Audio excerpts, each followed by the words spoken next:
अमृत महोत्सव के प्रारंभ होने से पहले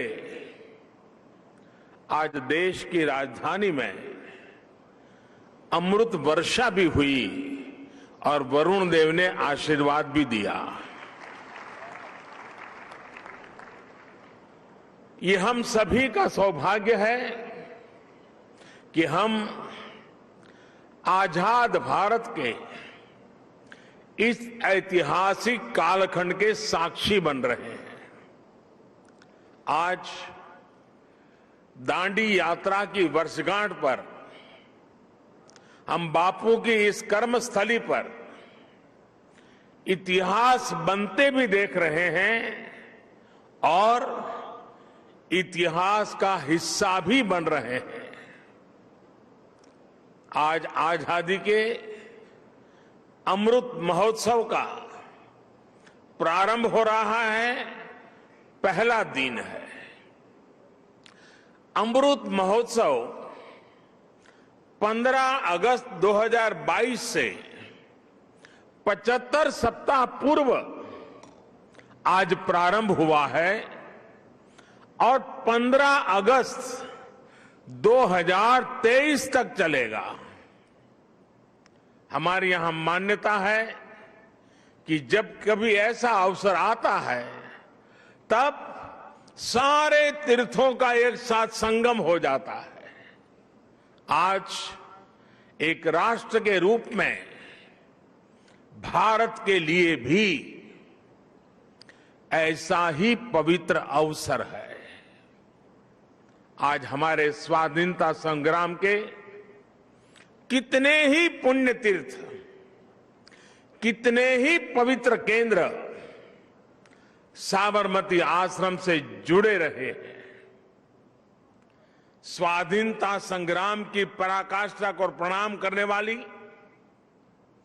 अंडमान की सेल्यूलर जेल, अरुणाचल प्रदेश से एंग्लो इंडियन वॉर की गवाह केकर मॉर्निंग की भूमि, मुंबई का अगस्त क्रांति मैदान, पंजाब का जलियांवाला बाग, उत्तर प्रदेश का मेरठ, काकोरी और झांसी, देश भर में ऐसे कितने ही स्थान पर आज एक साथ इस अमृत महोत्सव का श्री गणेश हो रहा है। ऐसा लग रहा है जैसे आजादी के असंख्य संघर्ष, असंख्य बलिदानों का और असंख्य तपस्याओं की ऊर्जा पूरे भारत में एक साथ पुनर्जागृत हो रही है। मैं इस पुण्य अवसर पर बापू के चरणों में अपने श्रद्धा सुमन अर्पित करता हूं। मैं देश के स्वाधीनता संग्राम में अपने आप को आहूत करने वाले, देश को नेतृत्व देने वाली सभी महान विभूतियों के चरणों में आदरपूर्वक नमन करता हूं, उनका कोटि कोटि वंदन करता हूं। मैं उन सभी वीर जवानों को भी नमन करता हूं जिन्होंने आजादी के बाद भी राष्ट्र रक्षा की परंपरा को जीवित रखा, देश की रक्षा के लिए सर्वोच्च बलिदान दिए, शहीद हो गए। जिन पुण्य आत्माओं ने आजाद भारत के पुनर्निर्माण में प्रगति की एक एक ईंट रखी, 75 वर्ष में देश को यहां तक लाए, मैं उन सभी के चरणों में भी अपना प्रणाम करता हूं। साथियों, जब हम गुलामी के उस दौर की कल्पना करते हैं जहां करोड़ों करोड़ लोगों ने सदियों तक आजादी की एक सुबह का इंतजार किया, तब यह एहसास और बढ़ता है कि आजादी के 75 साल का अवसर कितना ऐतिहासिक है, कितना गौरवशाली है। इस पर्व में शाश्वत भारत की परंपरा भी है, स्वाधीनता संग्राम की परछाई भी है और आजाद भारत के गौरवान्वित करने वाली प्रगति भी है। इसलिए अभी आपके सामने जो प्रेजेंटेशन रखा गया उसमें अमृत महोत्सव के 5 स्तंभों पर विशेष जोर दिया गया है। Freedom struggle, ideas at 75, achievements at 75, actions at 75 और रिजॉल्व्स एट 75। ये पांचों स्तंभ आजादी की लड़ाई के साथ साथ आजाद भारत के सपनों और कर्तव्यों को देश के सामने रखकर आगे बढ़ने की प्रेरणा देंगे। इन्हीं संदेशों के आधार पर आज अमृत महोत्सव की वेबसाइट के साथ चरखा अभियान और आत्मनिर्भर इंक्यूबेटर को भी लॉन्च किया गया है। भाइयों और बहनों, इतिहास साक्षी है कि किसी राष्ट्र का गौरव तभी जागृत रहता है जब वो अपने स्वाभिमान और बलिदान की परंपराओं को अगली पीढ़ी को भी सिखाता है, संस्कारित करता है, उन्हें इसके लिए निरंतर प्रेरित करता है। किसी राष्ट्र का भविष्य तभी उज्जवल होता है जब वो अपने अतीत के अनुभवों और विरासत के गर्व से पल पल जुड़ा रहता है।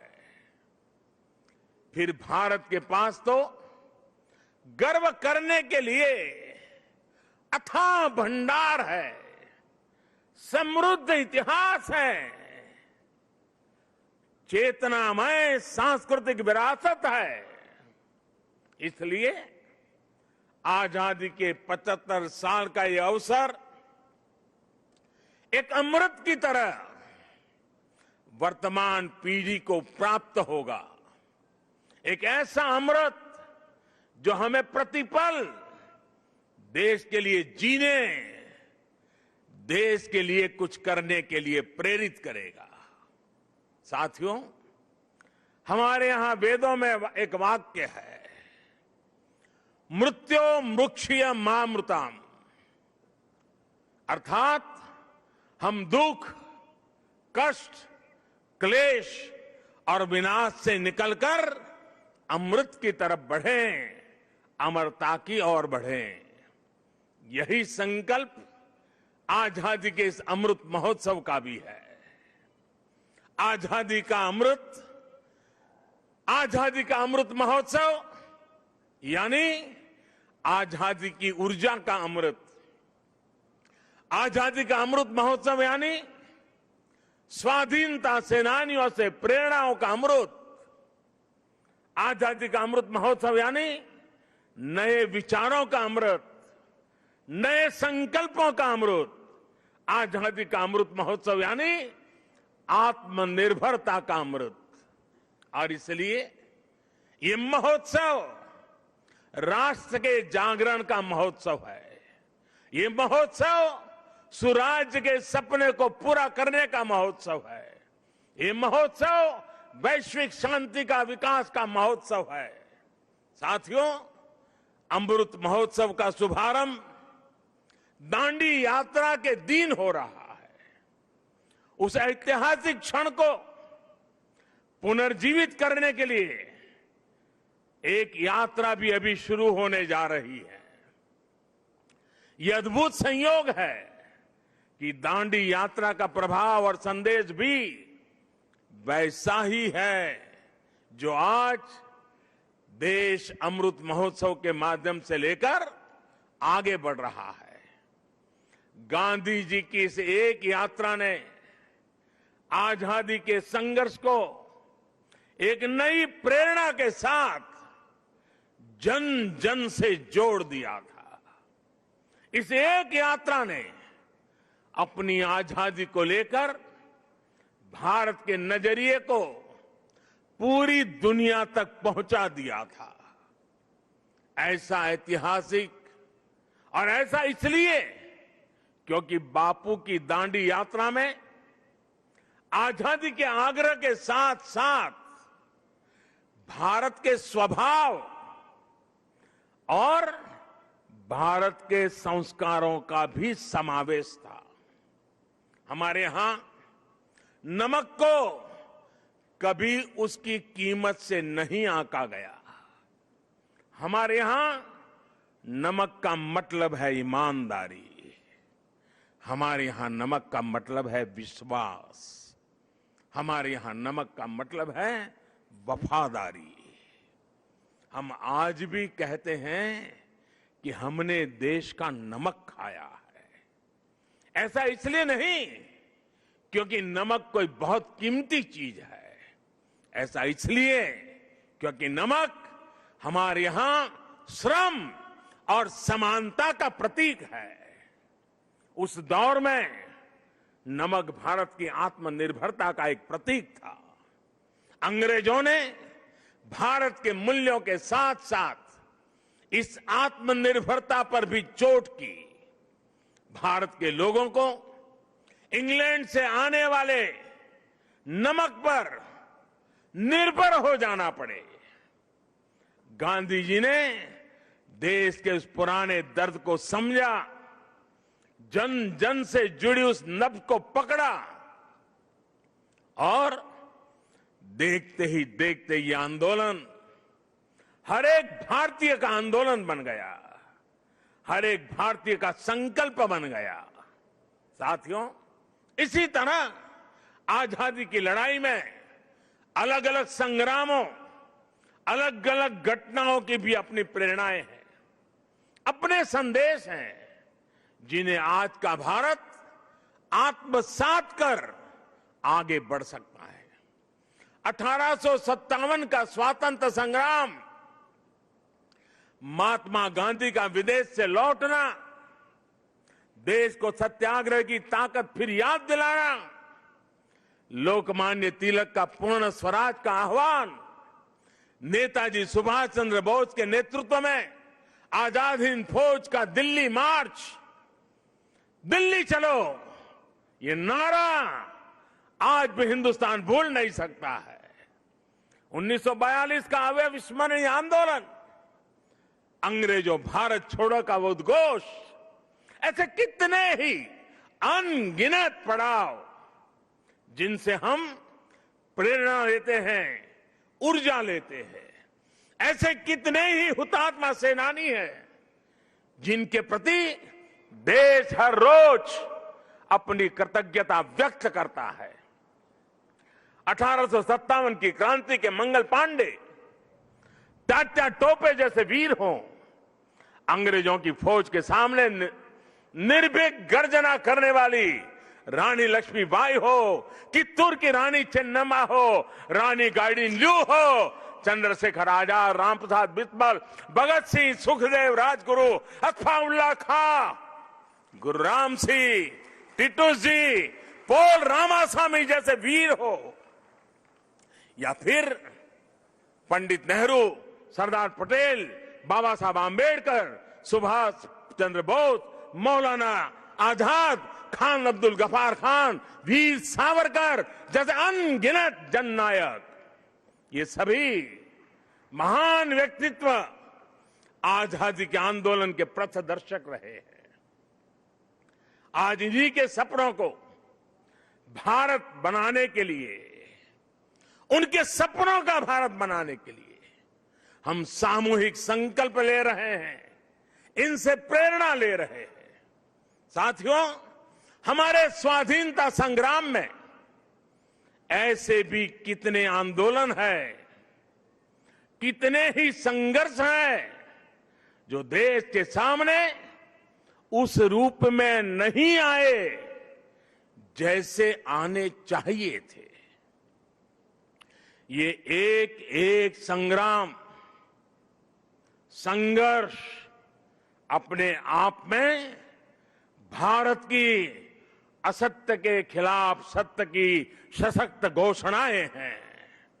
ये एक एक संग्राम भारत के स्वाधीन स्वभाव के सबूत है।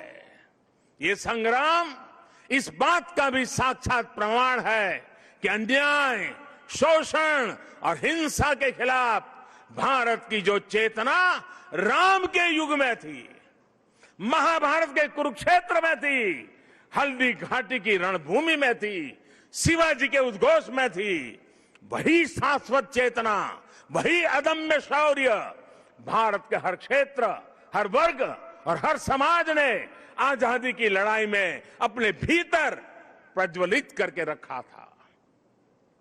जननी जन्मभूमिश्च स्वर्गादपि करियसी, ये मंत्र आज भी हमें प्रेरणा देता है। आप देखिए हमारे इस इतिहास को, कोल आंदोलन हो या हो संघर्ष, खासी आंदोलन हो या संथाल क्रांति, कछोहा कछार नागा संघर्ष हो या कूका आंदोलन, भील आंदोलन हो या मुंडा क्रांति, सन्यासी आंदोलन हो या रमोसी संघर्ष, कित्तूर आंदोलन, त्रावणकोर आंदोलन, बारडोली सत्याग्रह, चंपारण सत्याग्रह, संबलपुर संघर्ष, चुआर संघर्ष, बुंदेल संघर्ष, ऐसे कितने ही संघर्ष और आंदोलनों ने देश के हर भूभाग को, हर कालखंड में आजादी की ज्योति से प्रज्वलित रखा। इस दौरान हमारी सिख गुरु परंपरा ने देश की संस्कृति, अपने रीति रिवाज की रक्षा के लिए हमें नई ऊर्जा दी, प्रेरणा दी, त्याग और बलिदान का रास्ता दिखाया। और इसका एक और अहम पक्ष है जो हमें बार बार याद करना चाहिए। साथियों, आजादी के आंदोलन की इस ज्योति को निरंतर जागृत करने का काम पूर्व, पश्चिम, उत्तर, दक्षिण, हर दिशा में, हर क्षेत्र में हमारे संतों ने, महंतों ने, आचार्यों ने, भगवतों ने निरंतर किया था। एक प्रकार से भक्ति आंदोलन ने राष्ट्रव्यापी स्वाधीनता आंदोलन की पीठिका तैयार की थी।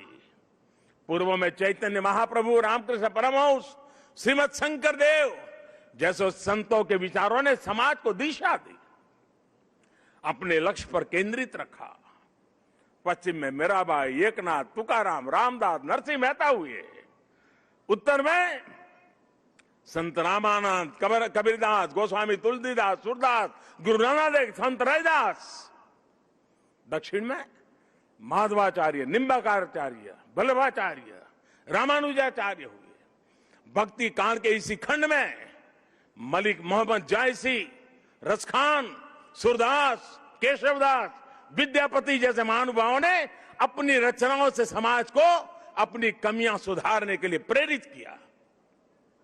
ऐसे अनेकों व्यक्तित्वों के कारण यह आंदोलन क्षेत्र की सीमा से बाहर निकल करके पूरे भारत के जन जन को अपने आप में समेट लिया।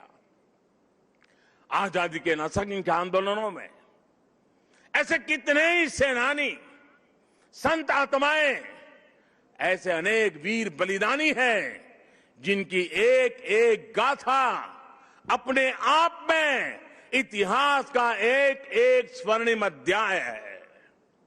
हमें इन महानायकों, महानायिकाओं, उनका जीवन इतिहास भी देश के सामने पहुंचाना है।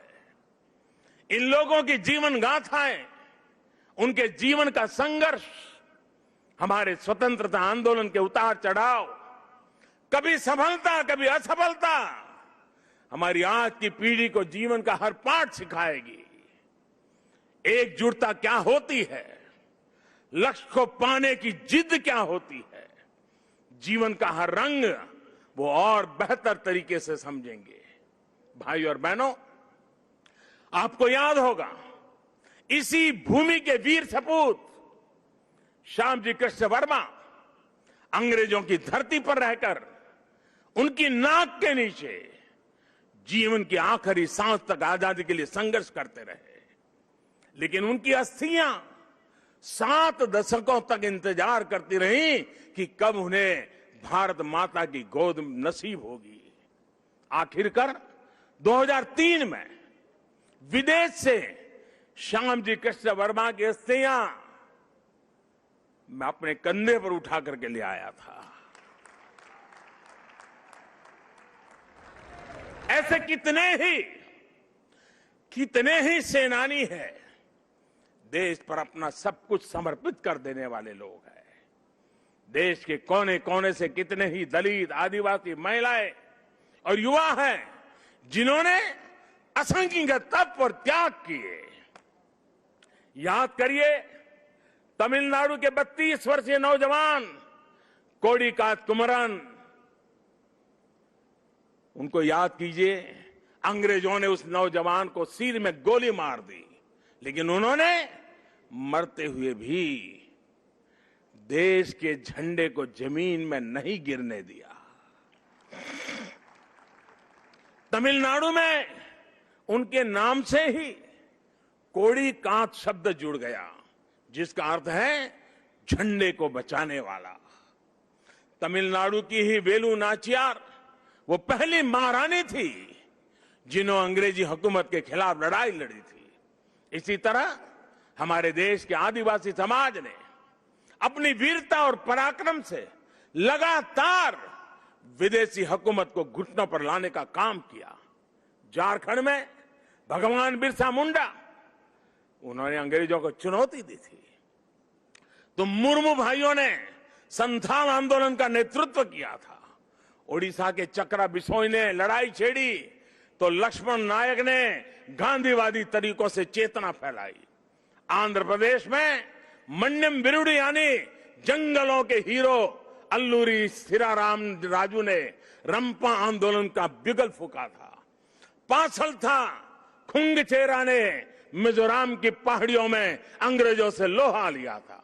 ऐसे ही गोमधर, कंवर, लसित बोरफुकन और सीरत सिंह जैसे असम और पूर्वोत्तर के अनेकों स्वाधीनता सेनानी थे जिन्होंने देश की आजादी में योगदान दिया है। यहां गुजरात में बड़ौदा के पास जांबुगाड़ा जाने के रास्ते पर हमारे नायका कौम के आदिवासियों को बलिदान कैसे भूल सकते हैं। मानगढ़ में गोविंद गुरु के नेतृत्व में सैकड़ों आदिवासियों का नरसंहार हुआ। उन्होंने लड़ाई लड़ी। देश इनके बलिदान को हमेशा याद रखेगा।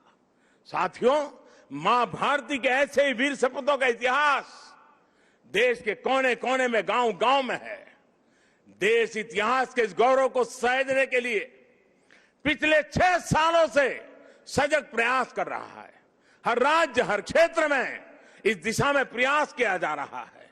दांडी यात्रा से जुड़े स्थल का पुनरुद्धार देश ने 2 साल पहले ही पूरा किया था। मुझे खुद इस अवसर पर दांडी जाने का सौभाग्य मिला था। अंडमान में जहां नेताजी सुभाष बोस ने देश की पहली आजाद सरकार बनाकर तिरंगा फहराया था, देश ने उस विस्मृत इतिहास को भी भव्य आकार दिया है। अंडमान निकोबार के द्वीपों को स्वतंत्रता संग्राम के नामों पर रखा गया है। आजाद हिंद सरकार के 75 साल पूरे होने पर लाल किले पर भी आयोजन किया गया, तिरंगा फहराया गया और नेताजी सुभाष बाबू को श्रद्धांजलि दी गई। गुजरात में सरदार वल्लभ भाई पटेल की विश्व की सबसे ऊंची प्रतिमा उनके अमर गौरव को पूरी दुनिया तक पहुंचा रही है। जलियांवाला बाग में स्मारक हो या फिर पाइका आंदोलन की स्मृति में स्मारक, सभी पर काम हुआ। बाबा साहब आंबेडकर से जुड़े जो 7 दशकों से भूले बिसरे पड़े थे, उनका भी विकास देश ने पंचतीर्थ के रूप में किया है।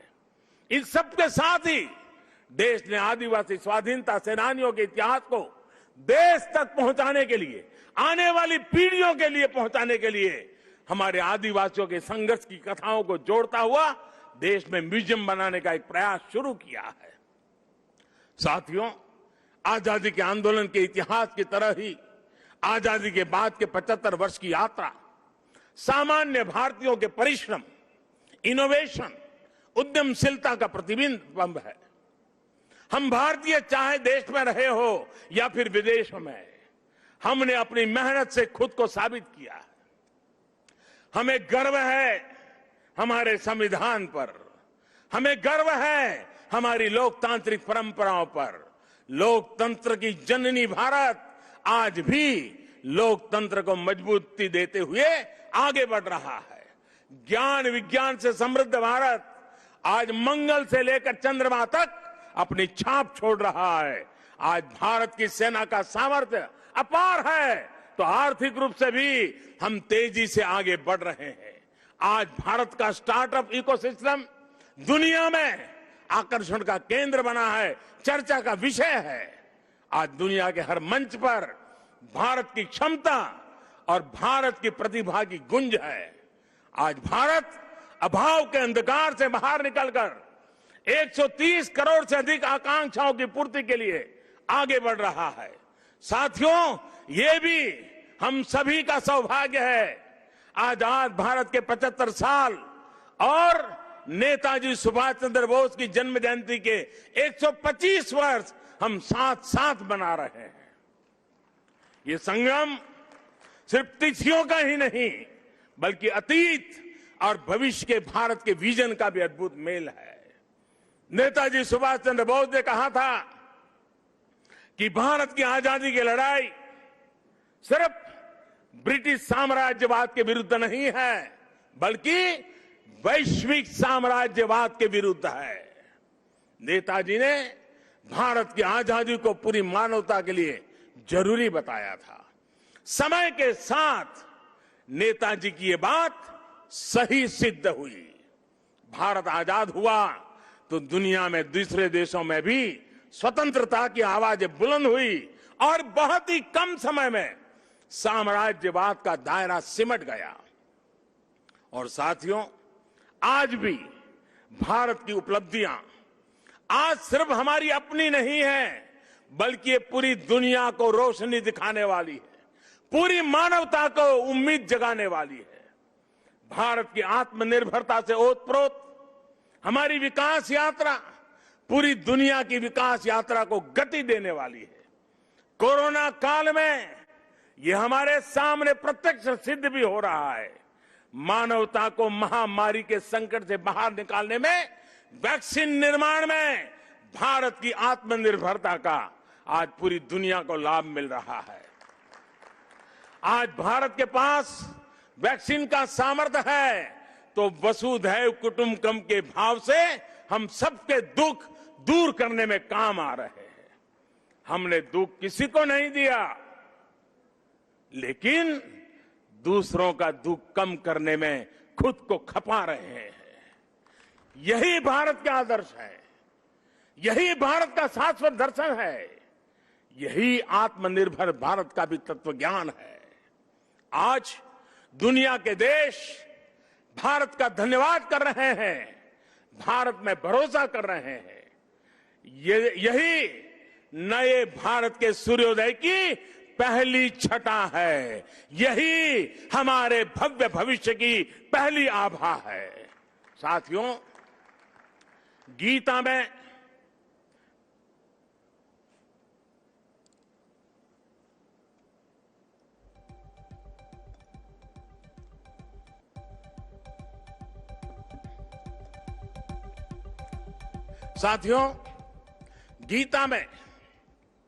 भगवान श्री कृष्ण ने कहा है, सम दुख सुखम धीरम सह, सम दुख सुखम धीरम सह अमृतत्वाय कल्पते। अर्थात जो सुख दुख, आराम, चुनौतियों के बीच भी धैर्य के साथ अटल, अडिग और सम रहता है, वही अमृत को प्राप्त करता है, अमरत्व को प्राप्त करता है। अमृत महोत्सव से भारत के उज्जवल भविष्य का अमृत प्राप्त करने के हमारे मार्ग में यही मंत्र हमारी प्रेरणा है। आइए हम सब दृढ़ संकल्प होकर इस राष्ट्र यज्ञ में अपनी भूमिका निभाएं। साथियों, आजादी के अमृत महोत्सव के दौरान देशवासियों के सुझावों से, उनके मौलिक विचारों से अनगिनत असंख्य आइडिया निकलेंगे। कुछ बातें अभी जब मैं आ रहा था तो मेरे मन में भी चल रही थी। जन भागीदारी, जन सामान्य को जोड़ना। देश का कोई नागरिक ऐसा न हो कि इस अमृत महोत्सव का हिस्सा न हो। अब जैसे मान लीजिए, हम छोटा सा एक उदाहरण दें। अब सभी स्कूल कॉलेज आजादी से जुड़ी हुई 75 घटनाओं का संकलन करें। हर स्कूल तय करे कि हमारी स्कूल आजादी के 75 घटनाओं का संकलन करेगी। 75 ग्रुप बनाए, उन घटनाओं पर वो 75 विद्यार्थी, 75 ग्रुप, जिसमें 800, 1000, 2000 विद्यार्थी हो सकते हैं। एक स्कूल ये कर सकता है। छोटे छोटे हमारे शिशु मंदिर के बच्चे होते हैं, बाल मंदिर के बच्चे होते हैं। आजादी के आंदोलन से जुड़े 75 महापुरुषों की सूची बनाए, उनकी वेशभूषा करें, उनके एक एक वाक्य को बोले, उसका कंपटीशन हो। स्कूल में भारत के नक्शे पर आजादी से जुड़े 75 स्थान चिन्हित किए जाए। बच्चों को बताया जाए, बताओ भाई बारडोली कहां आया, चंपारण कहां आया। लॉ कॉलेज के छात्र छात्राएं ऐसी 75 घटनाएं खोजे, और मैं हर कॉलेज से आग्रह करूंगा, हर लॉ स्कूल से आग्रह करूंगा, 75 घटनाएं खोजे जिसमें आजादी की लड़ाई जब चल रही थी तब कानूनी जंग कैसे चला, कानूनी लड़ाई कैसे चली, कौन लोग थे कानूनी लड़ाई लड़ रहे थे, आजादी के वीरों को बचाने के लिए कैसे कैसे प्रयास हुए, अंग्रेज सल्तनत के जुडिशरी का क्या रवैया था। सारी बातें हम लिख सकते हैं। जिनका इंटरेस्ट नाटक में है वो नाटक लिखे, फाइनेंस के विद्यार्थी उन घटनाओं पर पेंटिंग बनाए, जिसका मन करे कि वो गीत लिखे वो कविताएं लिखे। ये सब शुरू में हस्तलिखित हो, बाद में इसको डिजिटल स्वरूप भी दिया जाए। और मैं चाहूंगा कुछ ऐसा कि हर स्कूल कॉलेज का ये प्रयास उस स्कूल कॉलेज की धरोहर बन जाए, और कोशिश हो कि ये काम इसी 15 अगस्त से पहले पूरा कर लिया जाए। अब देखिए, पूरी तरह वैचारिक अधिष्ठान तैयार हो जाएगा। बाद में इसे जिला व्यापी, राज्यव्यापी, देशव्यापी स्पर्धाएं भी आयोजित हो सकती हैं। हमारे युवा, हमारे स्कॉलर्स ये जिम्मेदारी उठाएं कि वो हमारे स्वाधीनता सेनानियों के इतिहास लेखन में देश के प्रयासों को पूरा करेंगे। आजादी के आंदोलन में और उसके बाद हमारे समाज की जो उपलब्धियां रही है, उन्हें दुनिया के सामने और प्रखरता से लाएंगे। मैं कला, साहित्य, नाट्य जगत, फिल्म जगत और डिजिटल एंटरटेनमेंट से जुड़े लोगों से भी आग्रह करूंगा। कितनी अद्वितीय कहानियां हमारे अतीत में बिखरी पड़ी है, इन्हें तलाशिए, इन्हें जीवंत कीजिए, आने वाली पीढ़ी के लिए तैयार कीजिए। अतीत से सीखकर भविष्य के निर्माण की जिम्मेदारी हमारे युवाओं को ही उठानी है। साइंस हो, टेक्नोलॉजी हो, मेडिकल हो, पॉलिटिक्स हो, आर्ट हो, कल्चर हो, आप जिस भी फील्ड में हैं, अपनी फील्ड का कल, आने वाला कल बेहतर कैसे हो, इसके लिए प्रयास किया जाए। मुझे विश्वास है कि 130 करोड़ देशवासी आजादी के इस अमृत महोत्सव से जब जुड़ेंगे, लाखों स्वाधीनता सेनानियों से प्रेरणा लेंगे, तो भारत बड़े से बड़े लक्ष्यों को पूरा करके रहेगा। अगर हम देश के लिए, समाज के लिए, हर हिंदुस्तानी अगर एक कदम चलता है तो देश 130 करोड़ कदम आगे बढ़ जाता है। भारत एक बार फिर आत्मनिर्भर बनेगा, विश्व को नई दिशा दिखा देगा। इन्हीं शुभकामनाओं के साथ आज जो दांडी यात्रा के लिए चल रहे हैं, एक प्रकार से बड़े तामझाम के बिना छोटे स्वरूप में आज उसका प्रारंभ हो रहा है। लेकिन आगे चलते चलते चलते जैसे दिन बीतते जाएंगे, हम 15 अगस्त के निकट पहुंचेंगे। ये एक प्रकार से पूरे हिंदुस्तान को अपने में समेट लेगा, ऐसा बड़ा महोत्सव बन जाएगा, ऐसा मुझे विश्वास है। हर नागरिक का संकल्प होगा, हर संस्था का संकल्प होगा, हर संगठन का संकल्प होगा देश को आगे ले जाने का, आजादी के दीवानों को श्रद्धांजलि देने का यही रास्ता होगा। मैं इन्हीं कामना के साथ, इन्हीं शुभकामनाओं के साथ मैं फिर एक बार आप सबको बहुत बहुत धन्यवाद देता हूं। मेरे साथ बोलेंगे भारत माता की, भारत माता की, भारत माता की, भारत माता की। वंदे वंदे वंदे वंदे।